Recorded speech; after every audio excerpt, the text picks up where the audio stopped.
It's no secret in Canada that Prime Minister Justin Trudeau is not very well liked. You could say that he's deeply hated.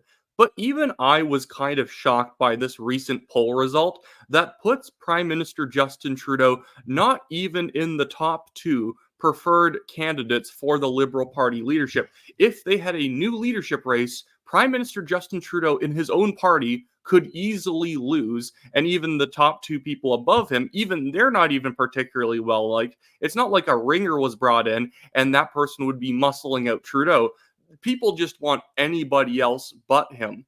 But let's start off just by talking about the general numbers around Trudeau's approvals. We've seen this for a long time that he's been below water in terms of what Canadians think of him. Here are the Abacus Data results that have been showing since 2022. He has been below water. These days, he has a massive gap in his approval rating. He has a negative 35% approval rating. Jagmeet Singh has a negative 3%. He used to have like a plus 22 approval rating, but the problem is he's tied himself to the reputation of Justin Trudeau. So even though usually NDP leaders are decently well liked, not because people agree with their politics, but they're unthreatening because they will never be prime minister, so you'll just naturally say, well, you must be a fine guy. The problem is now Jagmeet Singh is actually a partner in crime with Justin Trudeau, so his reputation has sunk measurably. And now Pierre Poilievre, even though he started off with an approval rating around negative 15, negative 18 when he first became the Conservative Party leader, because there's just so much negative attention that you get from the media if you're a Conservative politician in Canada.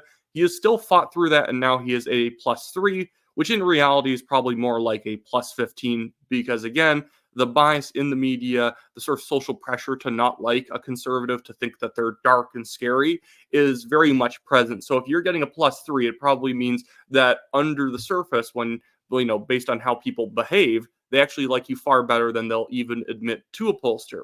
Here are the Nanos numbers for who you prefer to be prime minister. This is a little bit different than approvals, obviously.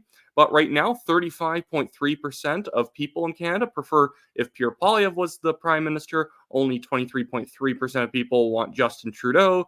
We have, I think, Jagmeet Singh's being beaten by unsure. He's at 15, unsure is at 16. And then you have everyone else at their very, very low numbers down the polls, Bernier, like Blanchet and Elizabeth May, all those people who have no ability to become prime minister.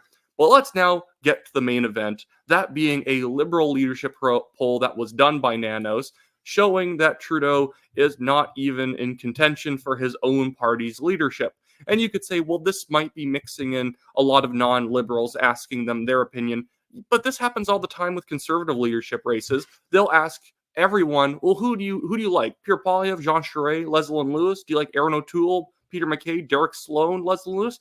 And the thing is that generally will give you an idea of who's popular. And right now, with there potentially being at least a quarter, 30%, somewhat in that range of people who could weigh in and say, nope, we're Liberal voters and we still like Justin Trudeau. He's only at 9%.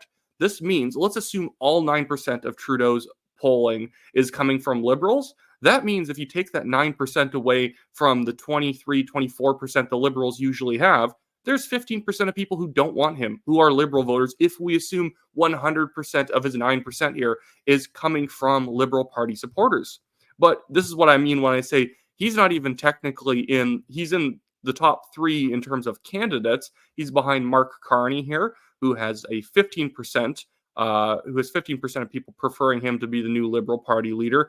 The darker blue bar and the lighter blue bar are the transition between, or the darker one is July of 24 and the lighter one is December 23.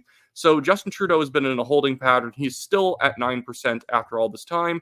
Chrystia Freeland used to be at 18% and now it's fallen to 9 because people got to know her a little bit. And Mark Carney is the one who is increasing over time, probably because he is considered, in a certain strange way, a more conservative option for the Liberals. Justin Trudeau is not actually a typical Liberal. Like, him and Jean Chrétien do not have a lot in common in terms of their policy.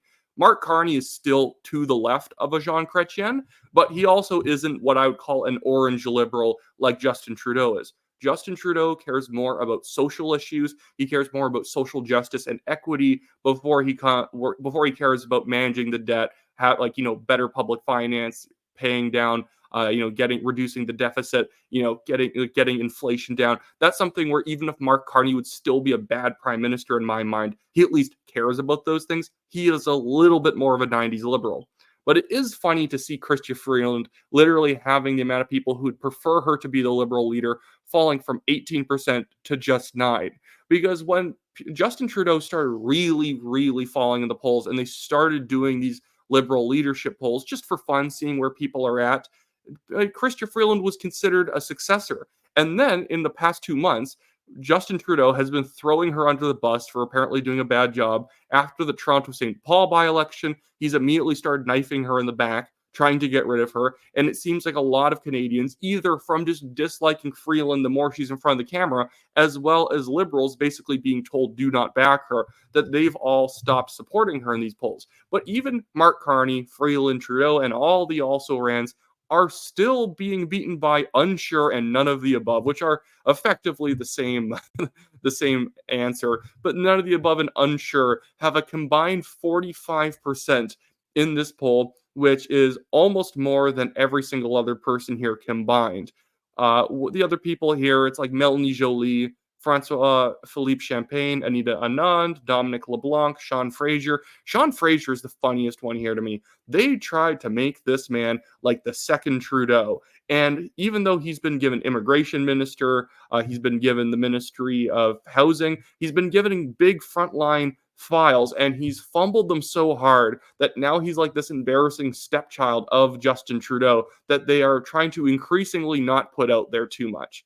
But to end it off here, this is a death knell. If you're Justin Trudeau and you can't, but through shuffling your cabinet, through attacking Pierre Poilievre, trying to get some of that fighting energy back, you can't even shift a singular point. And this is even showing that his 9% is actually a little bit lower by some decimal. That if you're still falling with all of the measures, all the money that the Liberals are throwing out there, trying to rebuild your reputation and credibility, you're still dead in the water. It means people probably have decided they're not voting for you 2 years ago and they're not coming back.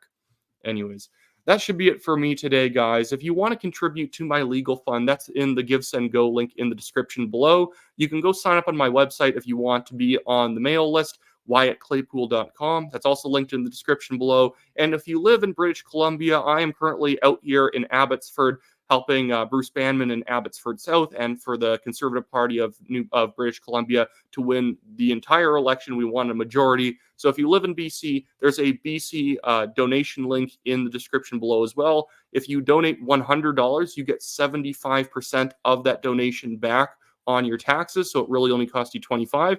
Consider donating, because the only advantage the BC NDP and David Eby still have over us is the fact they have more money. Nobody likes them in the polling. Nobody likes David Eby personally. All of his cabinet ministers are leaving.